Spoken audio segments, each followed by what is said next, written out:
Hi everyone, welcome to সহজ পাঠ modern history descriptive সিরিজে তোমাদের প্রত্যেককে ওয়েলকাম। এখানে আমরা কোনো একটি টপিকের ডেসক্রিপটিভের সাথে তার প্রিভিয়াস ইয়ার এমসিকিউ প্র্যাকটিস করে নিচ্ছি, যাতে টপিকটির সম্পর্কে আমাদের টোটাল আইডিয়া হয়ে যায়। আজ আমরা আলোচনা করব ভীমরাও রামজি আম্বেদকরকে নিয়ে। যে কোনো এক্সামের ডেসক্রিপটিভ সেকশনে তোমাদের অনেকটাই কাজে লাগবে এই ভিডিওটি। প্লিজ তোমাদের কাছে একটি রিকোয়েস্ট, আমাদের চ্যানেলটিকে যারা এখনো পর্যন্ত সাবস্ক্রাইব করোনি, সাবস্ক্রাইব করে বেল আইকনটি প্রেস করে দাও, যাতে আমরা যখনই তোমাদের কাছে ভিডিও পৌঁছে দেওয়ার চেষ্টা করব তোমরা তাড়াতাড়ি সেটি পেয়ে যাও। WBCS এর নিউ এক্সাম প্যাটার্নে ডেসক্রিপটিভ সেকশনটা খুব ইম্পর্টেন্ট রোল প্লে করতে চলেছে। তোমরা যদি আমাদের ডেসক্রিপটিভ ব্যাচে যুক্ত থাকতে চাও, তাহলে স্ক্রিনে দেওয়া নম্বরে আমাদের সাথে কন্ট্যাক্ট করতে পারো। আজকের ভিডিওটি শুরু করা যাক ভীমরাও রামজি আম্বেদকরকে নিয়ে। সো ভীমরাও রামজি আম্বেদকর কে? তো এনাকে BR আম্বেদকর, প্রথম একটা ভিউ আমাদের ক্লিয়ার রাখতে হবে। BR আম্বেদকরের ফুল নেম কি? ভীমরাও রামজি আম্বেদকর। ভীমরাও রামজি আম্বেদকর তিনি ফাদার অফ ইন্ডিয়ান কনস্টিটিউশন, ভারতীয় সংবিধানের জনক বলা হয় ওনাকে। এপ্রিল মাসের 14 তারিখে ভীমরাও রামজি আম্বেদকর জন্মগ্রহণ করেছিলেন।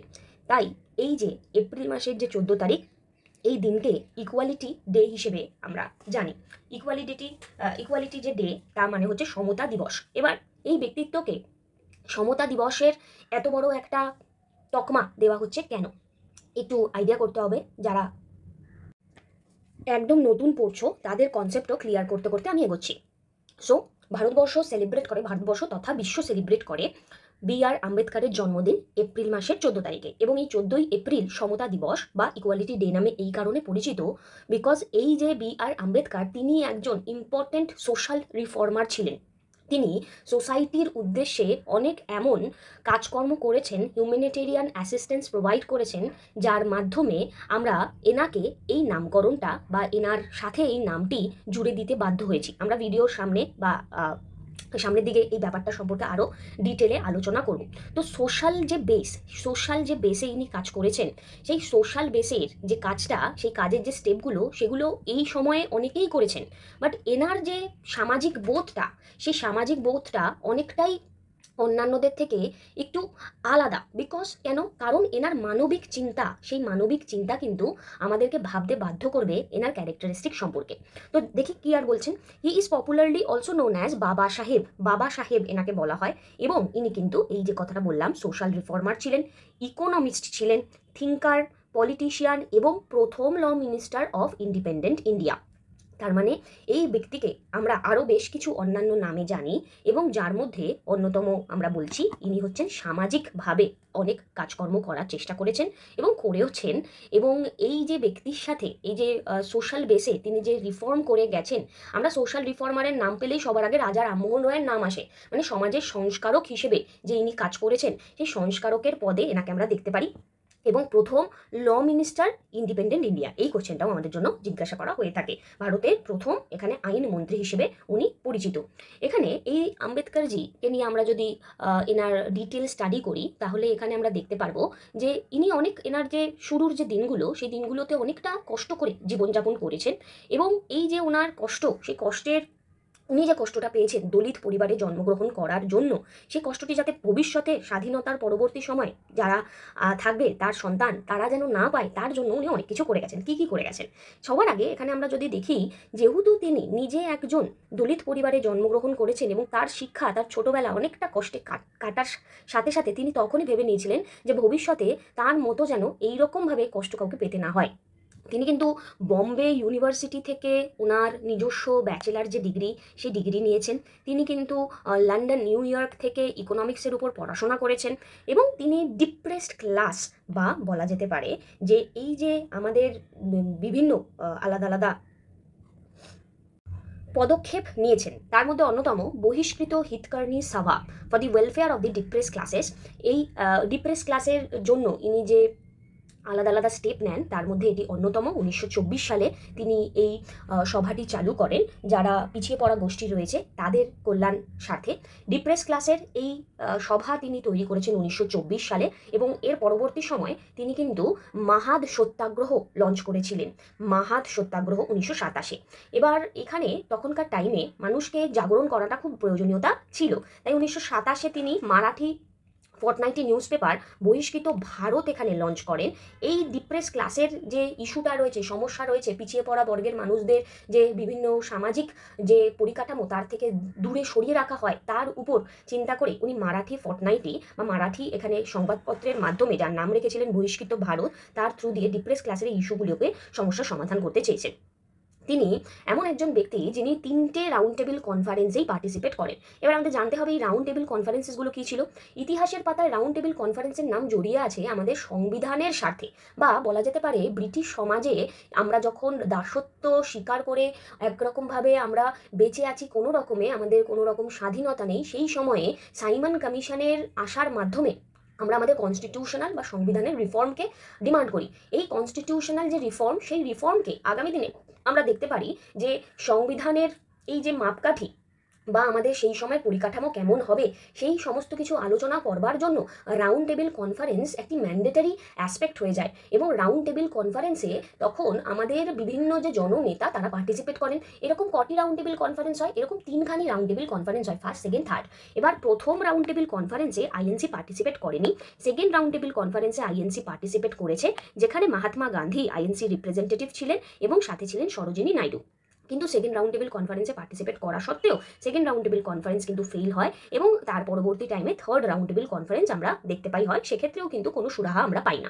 এবার একটি প্রশ্ন, যে এই যে গোল টেবিল যে সম্মেলন হলো, সেই গোল টেবিল সম্মেলনের 3টেতেই এখানে কিন্তু বি.আর. আম্বেদকর নিজে অংশগ্রহণ করেছেন, এবং বি.আর. আম্বেদকর এই অংশগ্রহণের পিছনে অত্যন্ত গুরুত্বপূর্ণ এখানে পটভূমি এটাই যে বি.আর. আম্বেদকর যখন এখানে অংশগ্রহণ করেন, তিনি কিন্তু চেয়েছিলেন যে পিছিয়ে পড়া বর্গ তাদের যে কথাটা তাদের রিপ্রেজেন্টেটিভ হয়ে তিনি বলতে চেয়েছিলেন। দ্যাটস ওয়াই তিনি কিন্তু এই রাউন্ড টেবিল কনফারেন্সেসগুলোতে পার্টিসিপেট করেন।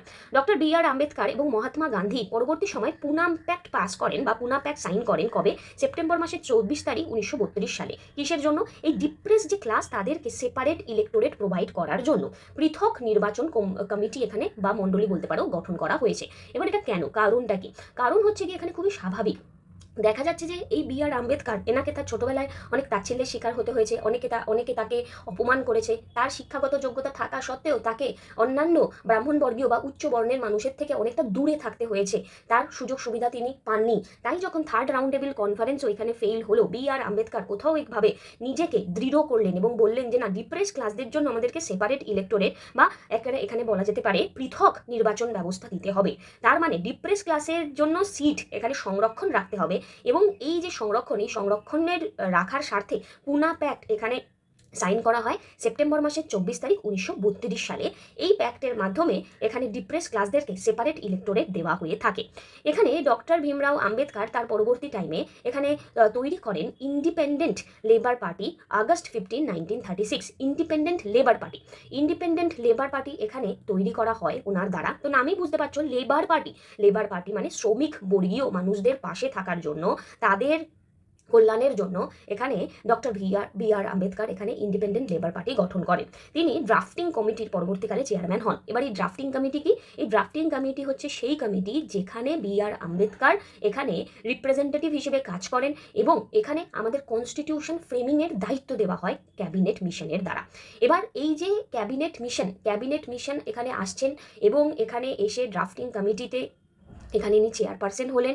পরবর্তী টাইমে প্রথম যখন ক্যাবিনেট গঠন করা হয় 1947 সালে, তিনি কিন্তু প্রথম মিনিস্টার অফ ল হিসেবে এখানে নির্বাচিত হন।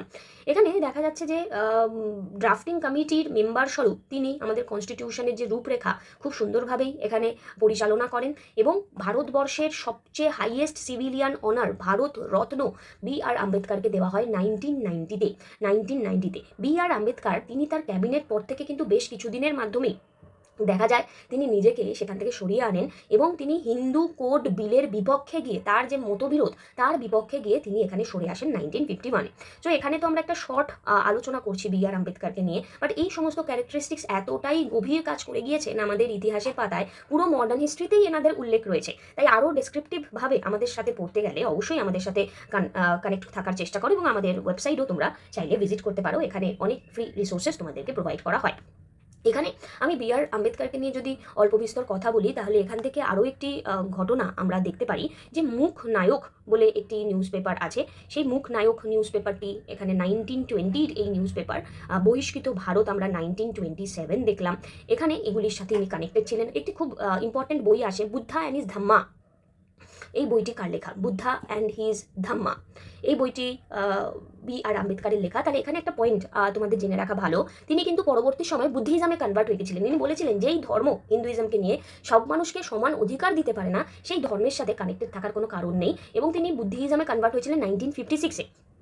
এই 1956-এ পরবর্তী টাইমে তিনি বুদ্ধা অ্যান্ড হিজ ধাম্মা এই বইটি লেখেন। তারপরে এখানে অ্যানহিলিয়েশন অফ কাস্ট এই বইটিও ওনার দ্বারা লেখা হয়। এই বইটি সম্পর্কেও আমাদের এমসিকিউতে জিজ্ঞাসা করে। তারপর তো আমরা পড়লাম বহিষ্কৃত, হিতকারণী সভা, ইন্ডিপেন্ডেন্ট লেবার পার্টি, এই সমস্ত কাজকর্ম আমরা ওনার সাথে দেখতে পারি। এখানে এই যে ক্যারেক্টারিস্টিক্স নিয়ে আমরা যদি কথা বলি তাহলে এই ভীমরাও আম্বেদকরকে নিয়ে যদি তোমাদের 3 থেকে 5 নম্বরের কোনো কোশ্চেন আসে, আশা করি আমি যে পয়েন্টগুলো বললাম সেই পয়েন্টগুলো তোমরা লিখতে পারবে। এবং মোস্ট ইম্পর্টেন্টলি বি আর আম্বেদকরের যে ইতিহাস, সেই ইতিহাস আমাদের নবপ্রজন্মকে সমস্ত সময় ইন্সপায়ার করে যাবে, এবং আমাদের যে ন্যাশনাল আইডেন্টিটি, সেই আইডেন্টিটির কিন্তু উনি একটি অবিচ্ছেদ্য অংশ। মানে ওনাকে ছাড়া আমরা কখনোই এই কাজ করতে পারবো না। তো তোমরা চেষ্টা করো, তোমরা এক কাজ করতে পারো, তোমরা এই টপিকটি সম্পর্কে বাংলায় লিখতে পারো, আমাদেরকে লিখে জমা দিতে পারো, আমরা নিশ্চয়ই তোমাদেরকে চেক করে নাম্বার শেয়ার করবো। আমাদের এখানে এমসিকিউ নিয়ে যদি কথা বলা যায়, doctor B R Ambedkar was associated with which of the following communities? Doctor B R Ambedkar কোন কমিউনিটির সাথে connected? Doctor B R Ambedkar Mahar কমিউনিটির সাথে কানেক্টেড। আমরা একদম প্রথমেই বললাম যে তিনি কোন কমিউনিটি থেকে বিলং করেন। নেক্সট হচ্ছে waiting for a visa is a famous autobiography, এটি কার? তো ভিসার জন্য অপেক্ষা এই বইটি হচ্ছে গিয়ে বি আর আম্বেদকরের ফেমাস অটোবায়োগ্রাফি। চেয়ারম্যান ড্রাফটিং কমিটির চেয়ারম্যান হলেন doctor B R Ambedkar. Who among the following founded all India scheduled caste federation? All India scheduled caste federation এখানে কে তৈরি করেন? All India scheduled caste federation doctor B R Ambedkar তৈরি করেন। Political democracy means that the way of life which accept liberality, equality, fraternity in principle in life.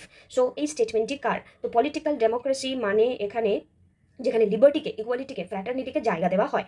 এই টাইপের political democracy related যখন কোনো কোশ্চেন আসবে তখন চেষ্টা করবে তার উত্তরটা যদি না জানা থাকে বি আর আম্বেদকরকেই চুজ করতে। সো এই ছিল আজকের আলোচনা। আশা করি ভিডিওটি তোমাদেরকে অনেকটা সাহায্য করতে পারলো বি আর আম্বেদকর সম্পর্কে জানতে, বুঝতে, আরও ডিটেলে জানতে। যদি মনে করো আমাদের যে এই বইগুলি রয়েছে এগুলি ইংলিশ ভার্সন এবং বেঙ্গলি ভার্সন দুটোতেই অ্যাভেলেবেল রয়েছে, তোমরা আমাদের এই বইগুলিকে কিনে নিতে পারো। একসাথে কম্বো প্যাকও রয়েছে, সেখানে অ্যানশিয়েন্ট, মেডাইভাল, মডার্ন 3টে সেকশনই তোমরা পেয়ে যাবে, এবং খুবই নমিনাল একটি প্রাইসে তোমরা পেয়ে যাবে। আমাদের কন্ট্যাক্ট নাম্বার তোমরা যোগাযোগ করতে পারো, অথবা ডাইরেক্ট ওয়েবসাইট থেকেও তোমরা পারচেস করতে পারো। Thank you, take care.